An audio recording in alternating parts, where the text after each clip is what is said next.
Baik, selamat siang Ibu dosen. Terima kasih untuk waktunya. Di sini saya akan mempresentasikan hasil UTS saya. Sebelum itu saya akan memperkenalkan diri saya. Perkenalkan, nama saya Esther Margaret Karubaba, NIM 20220111342217. Hari pengerjaan hari Jumat tanggal 18 November 2022. Ya baik, di sini saya langsung akan masuk di soal nomor 1. Soal nomor 1 yaitu kemukakan pemahaman saudara tentang ilmu pengetahuan sosial atau IPS. Menurut saya, ilmu pengetahuan sosial atau IPS adalah salah satu pelajaran yang wajib dipelajari dalam dunia pendidikan tingkat dasar maupun tingkat menengah. Soal nomor 2, menurut saudara adakah perbedaan antara IPS dengan ilmu-ilmu sosial? Coba kemukakan di mana letak perbedaannya dan di mana letak keterkaitannya. Menurut saya, ilmu sosial adalah ilmu yang didasari berdasarkan sesuatu nilai dalam berkependudukan yang bertempat di suatu negara. Ilmu pengetahuan sosial lebih diartikan dengan penilaian atau kajian tentang masyarakat. Ilmu pengetahuan sosial juga mengajarkan kita dalam berinteraksi yang baik dengan masyarakat sekitar.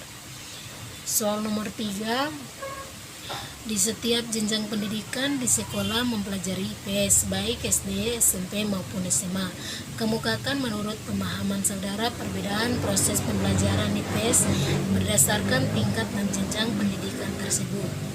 Jawabannya nomor 3, menurut saya perbedaan pembelajaran IPS yaitu silabus, kurikulum, indikator, dan materi yang ada. Penjelasannya, di setiap sekolah terutama di Indonesia tidak semua menggunakan silabus, kurikulum, indikator, dan materi yang ada.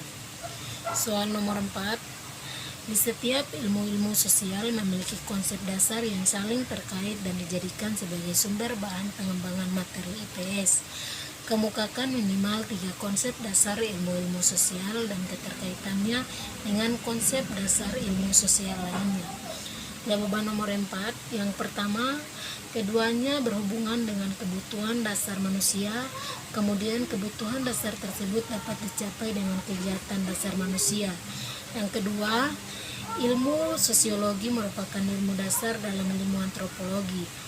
Apabila ilmu sosiologi guna mempelajari proses hubungan manusia dan golongan. Yang ketiga, ilmu komunikasi merupakan cabang yang berakar dari berbagai ilmu sosial, salah satunya adalah sosiologi. Soal nomor 5, pranata sosial merupakan salah satu materi IPS yang dipelajari di jenjang sekolah dasar atau SD. Dalam materi ini dipelajari tentang norma-norma. Yang pertama, bagian A, sebutkan dan jelaskan 4 norma yang Anda ketahui. Jawaban nomor 5 yang bagian A, yang pertama norma kesopanan. Norma kesopanan adalah aturan hidup bermasyarakat tentang tingkah laku yang baik dan tidak baik, patut dan tidak patut dilakukan, yang berlaku dalam suatu lingkungan masyarakat atau komunitas tertentu.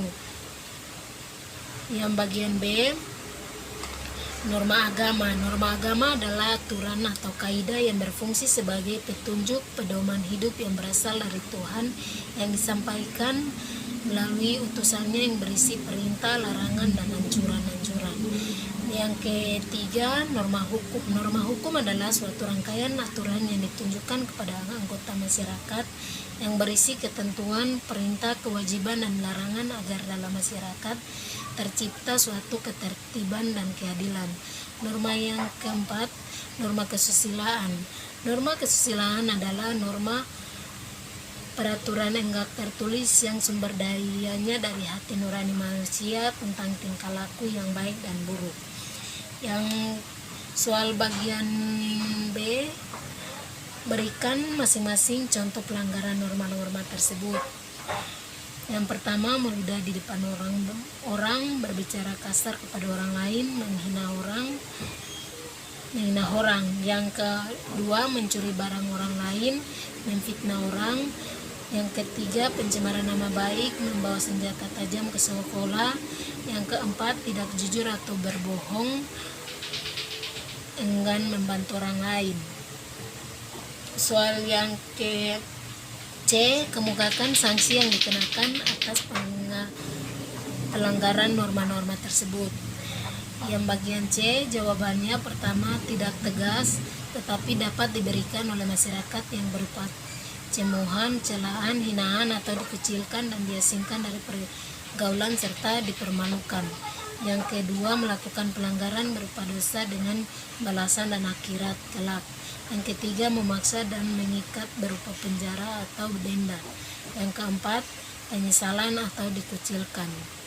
Ya baik Ibu, sampai di situ presentasi saya. Terima kasih Ibu.